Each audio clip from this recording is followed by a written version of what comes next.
Being Gen Z मैं ये कहना चाहूंगी कि पाकिस्तान में अगर कोई हमें लगता है ना कि कोई मसाइल का हल किसी शख्सियत के पास है तो वो है हाफिज नईमुर रहमान। वही जेंजी की नुमाइंदगी करते हैं और वो जेंजी के मसाइल को बताते हैं, उसको समझते हैं। दुनिया में जितने बड़े बड़े इनकलाब आए, चाहे आप बांग्लादेश का देखें या फिर रिसेंटली इंडिया का जो कॉकरोच जंतर मंतर का देखें, जेंजी अपने हुकूक के लिए निकली थी। और अगर पाकिस्तान में जेंजी के मसाइल देखें तो महंगाई, ट्रांसपोर्ट, कराची की टूटी हुई सड़कें, अब पेट्रोलियम की वजह से जो इतनी ज्यादा इन्होंने कराए कर दिए हैं, इतने धक्के खा खा के हम यूनिवर्सिटीज जाते हैं, इन सबका हल कहाँ से निकलेगा? फिर सड़कें इतनी खराब हैं, ये सारी जो गवर्नमेंट है वो क्या कर रही है? पाकिस्तान का सरमाया कौन है? यंग लड़कियां, लड़के, बच्चे, स्टूडेंट्स, उन्होंने ही मुल्क चलाना है। लेकिन हमारे हालात इतने, तो जेंजी या बहुत से लोग बोलते हैं भाई पाकिस्तान में तो कुछ रखा ही नहीं है। कोई गटर में गिर रहा है, किसी की हलाकतें हो रही है, किसी को दहशतगर्दी का निशाना बनाया जा रहा है, कोई एक्सीडेंट का शिकार हो रहा है। फीमेल्स के लिए आप देख सकते हैं कितने मुश्किलात हैं हमारी सराउंडिंग्स में सिक्योरिटी के हवाले से। ई चालान के वो आ जाता है घरों में, लेकिन सीसीटीवी कैमरा में जब वो फुटेज आती है कि किसने चोरी किया है मोबाइल या गन पॉइंट पे कोई एक्टिविटी, क्राइम किया है, तो वो नहीं पुलिस के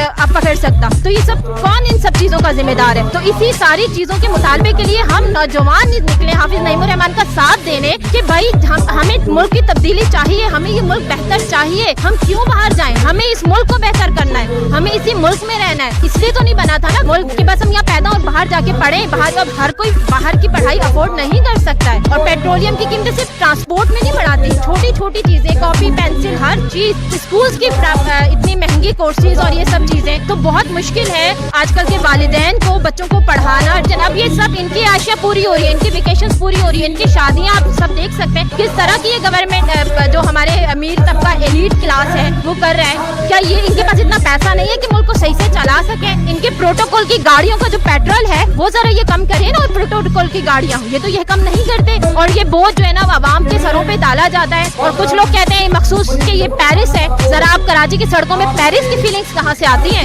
कदीम शहर के मोंजोदड़ो वाली फीलिंग आ रही होती है जब हम कराची शहर की सड़कों से गुजर रहे होते हैं। और हमें पता है जब एग्जाम देने जाना होता है तो लेट पहुंच रहे हैं, ये हो रहा है, वो। इन सब मसाइल में जब एक स्टूडेंट पढ़ता है, एक तो वो इतना डिप्रेस्ड होता है कि भाई वो क्या अच्छा पढ़ पाएगा, वो क्या कुछ अचीव कर पा जाएगा अपनी जिंदगी में। Being a Gen Z, being a youth, मैं गवर्नमेंट से मुतालबा करती हूँ कि वो हमारे सारे मुतालबात पूरे करें।